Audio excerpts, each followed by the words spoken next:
Alors, du coup, si je peux me permettre de faire une petite critique de ce Live New Approach to History of Ghana, justement, si on dit une nouvelle approche de l'histoire du Ghana, je sais pas, peut-être que ce sera moins européano-centré, etc. J'ouvre la table des matières.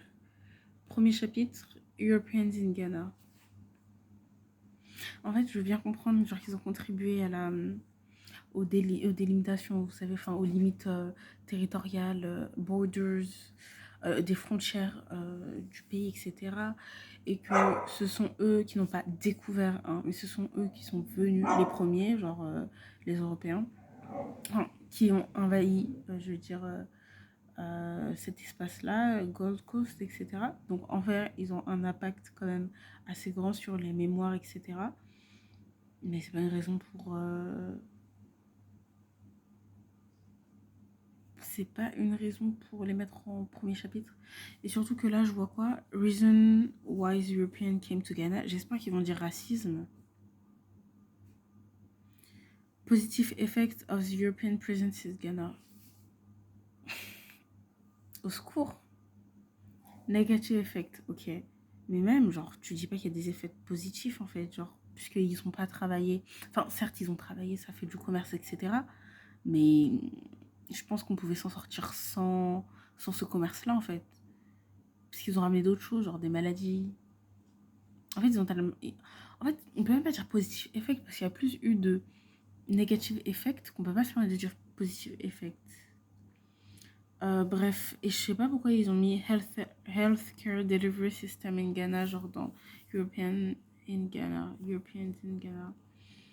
Introduction of formal education in Ghana, oui, mais enfin, avant aussi on était éduqués, genre. Bon, après je vais lire peut-être.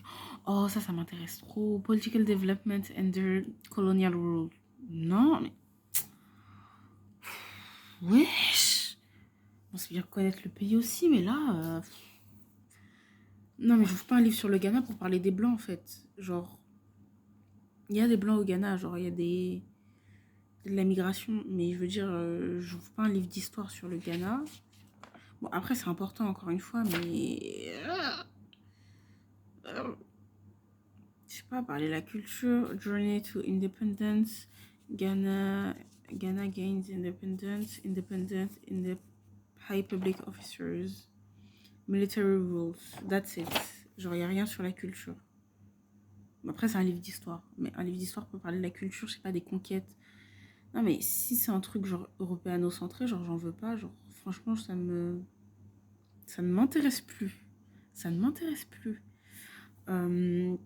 Du coup, mais ce qui m'intéressait, c'est.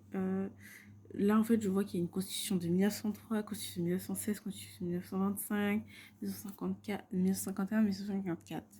Et j'ai trop hâte de les lire. Genre, j'ai lu la dernière, 1954, mais pas en entier. Désolée, il est 22h. Je suis déjà KO.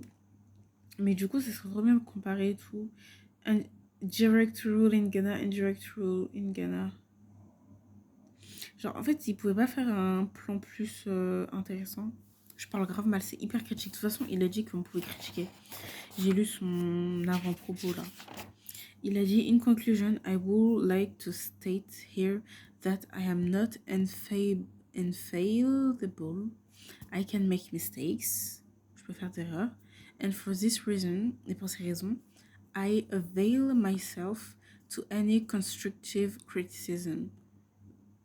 Mais s'il dit I avail myself, est-ce que ça veut dire genre il nous autorise nous? Peut-être qu'il s'est genre décomplexé des critiques. Any constructive criticism. C'est ce qui est écrit. Bon, ça me donne plus envie de le lire. C'est mieux, je vais dormir en fait. Ah non, la Constitution de 92, désolée, c'est la dernière que j'ai lue. Non, j'ai lu celle de 54.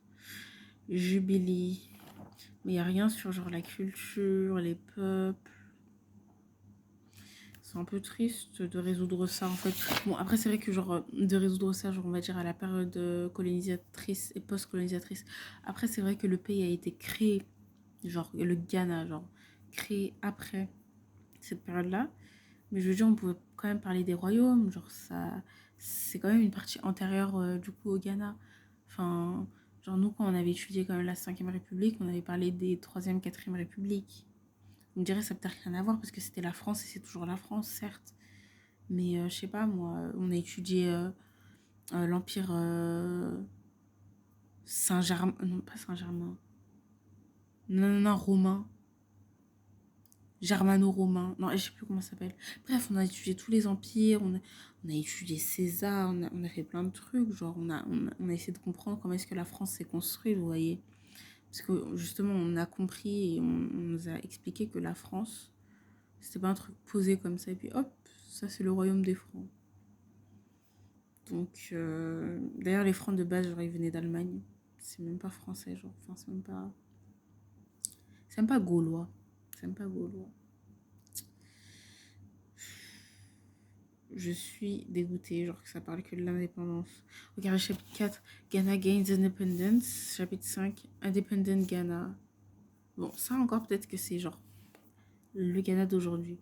Public education.